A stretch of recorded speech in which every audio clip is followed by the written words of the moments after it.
Hey guys, welcome back to the garden. I'm Kelly and today I wanted to share my second update with you for my seed snail here. Now, if you're not sure what a seed snail is, please make sure to check the first two videos that I did on creating a seed snail. I'll be sure to put the links for those videos below in the description. But for today's video, I wanted to give you an update on the seed snails that I created in my very first video. And this is one of them here. I've got some pumpkin seedlings here.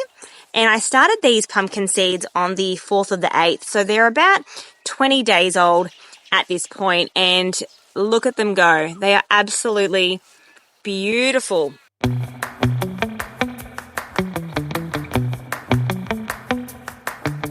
Now, in the second update video that I did about a week ago, I did show you that we had some roots coming out of the bottom, but as you can tell here today, look at that, an absolute beautiful mass of roots.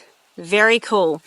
And you can also see that they are starting to develop their true leaves, as you can see on this seedling here.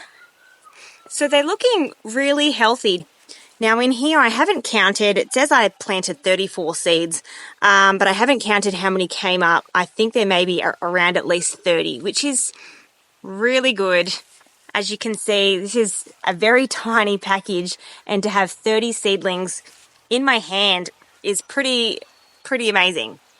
So today I wanted to perhaps unroll one of these seed snails and show you how easy it is, or difficult it is, we'll see, to divide the seedlings from each other, because as you can see here, they are quite close together in the seed snails. Now I have potted up some pumpkins already that were in a seed snail. I did it maybe about a week ago now, just after I did my second update video. And they were actually really easy to gently pull apart without doing any damage to the roots, which was really fantastic. They were a lot easier than what I thought they would be. But now, a week later, they're even bigger. The roots are even bigger. And as you can see, they're really coming out here a lot. So it's going to be interesting to see how easy it's going to be to separate these seedlings. Now, I don't know if I want to pot these guys up yet into their own individual pots. They're looking like they're doing pretty well, and the ones that I have potted up, to be honest, they're looking maybe around the same, maybe even a little bit behind what these seedlings are here.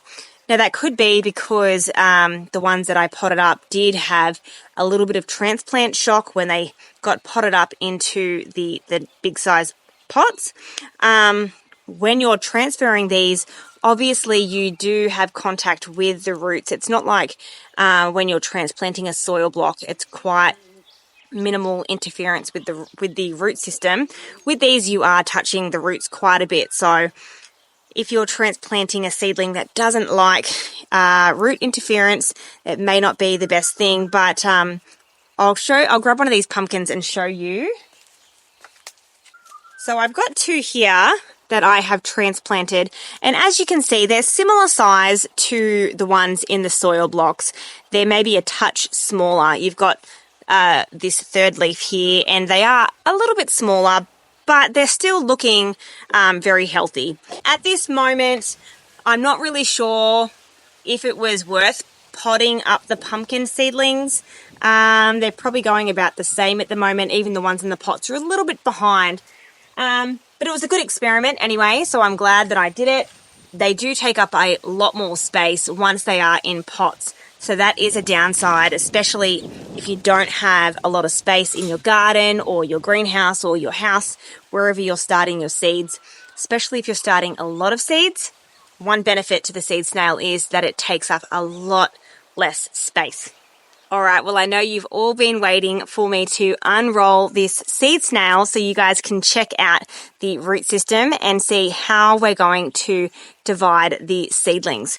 So let's head next door to the shade house and I'll get some pots ready to pot up some of these plants. I'll only do a couple because I do still want to keep them in the seed snail, but I want to show you as well just how easy it was for me to separate the seedlings. At least it was last week, so I hope it's going to be just as easy.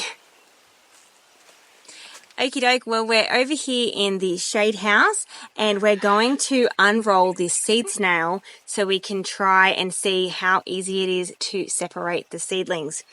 Now I actually did want to keep them in here for a bit longer, so I'll probably just unroll it a little bit and separate just a few and pot them up, and then I'll roll it back up and leave these in the greenhouse maybe for another week or so, because they are doing really well still in the seed snail. I'm actually really surprised. I thought I would have had to pot this up by now, but it's doing really well. Okay, well I've got my seed snail here. Now, obviously just be careful when you're laying it down. You're not going to damage and snap any of the leaves, so just be careful of that. Now, I did use sticky tape to tie it together, which in hindsight, I don't know if I'm going to do again, because as I was unwrapping some of my other ones, it did rip some of the foam. So if you use sticky tape, just try and be really careful to take that off. Obviously, if you don't wrap the foam, you can reuse it again, so which is going to be good. All right, let's unwrap this.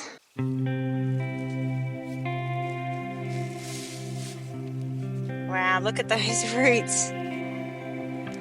These beautiful big roots coming down and coming out of the bottom here. So I'm going to try and separate maybe just these first two seedlings. Oh, there's another one here. All right.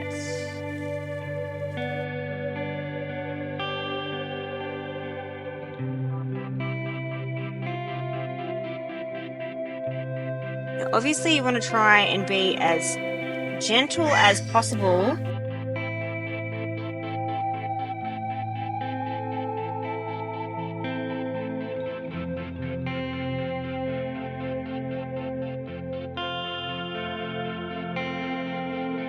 Here we go. So I've got two seedlings here, and to pull these apart, let's just try and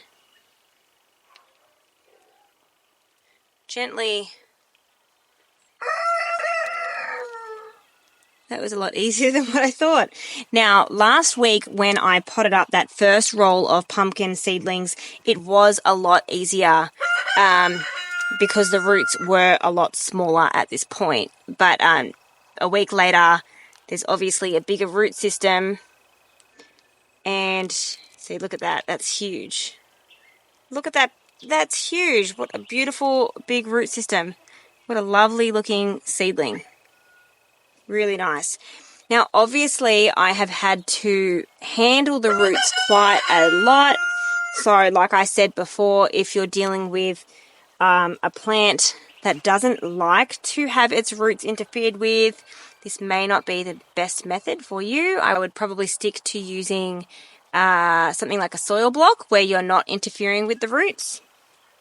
Now, I've just got one more hanging off here, so I might separate that one. I've got three pots here as well, so I'll just do 3. I'm just going to gently try and separate that.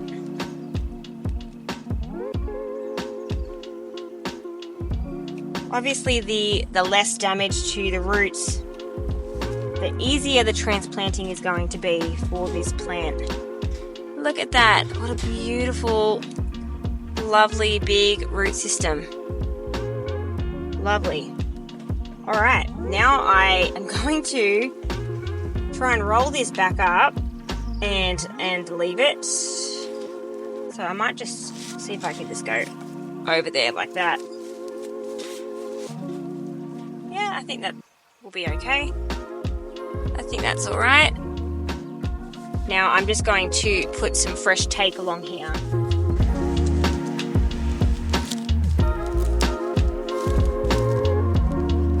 Bit of soil has come out down here, so I might just grab some soil and push it down in this gap here.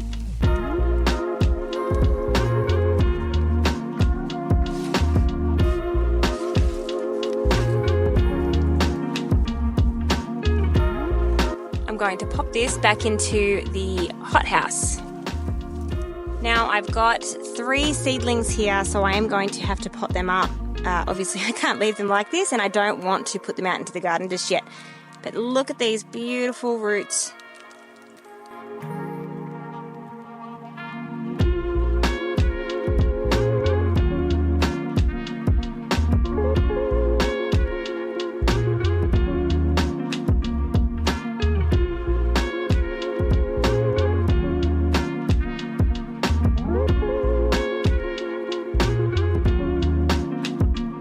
So here we've got 2 of the pumpkin seedlings that I potted up from the seed snail.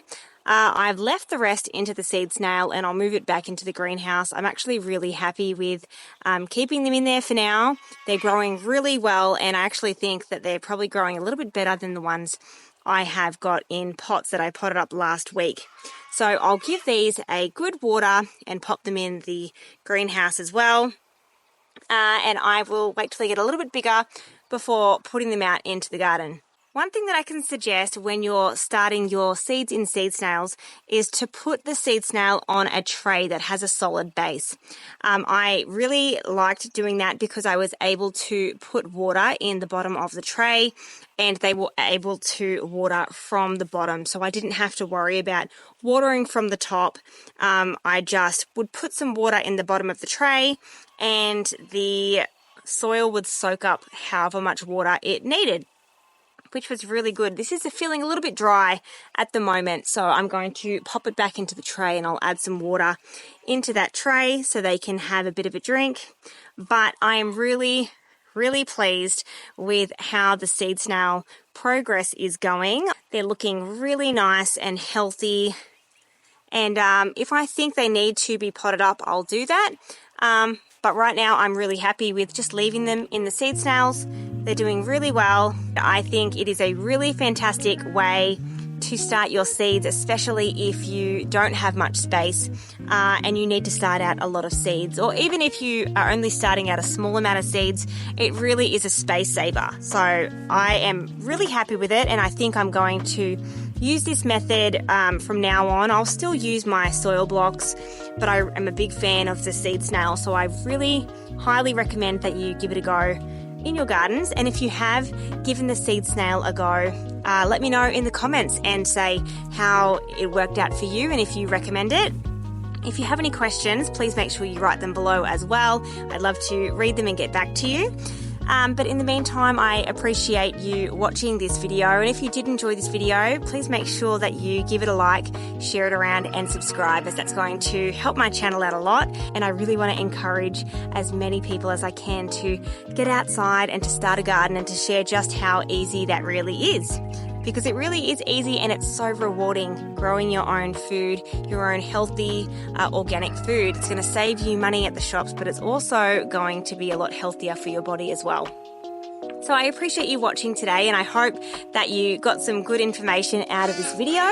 But in the meantime, I hope I can encourage you all to get out into your gardens, to plant some seeds, to plant some plants, to grow some food, and try and be a bit more self-sufficient. But until then, I will see you all next time. Bye!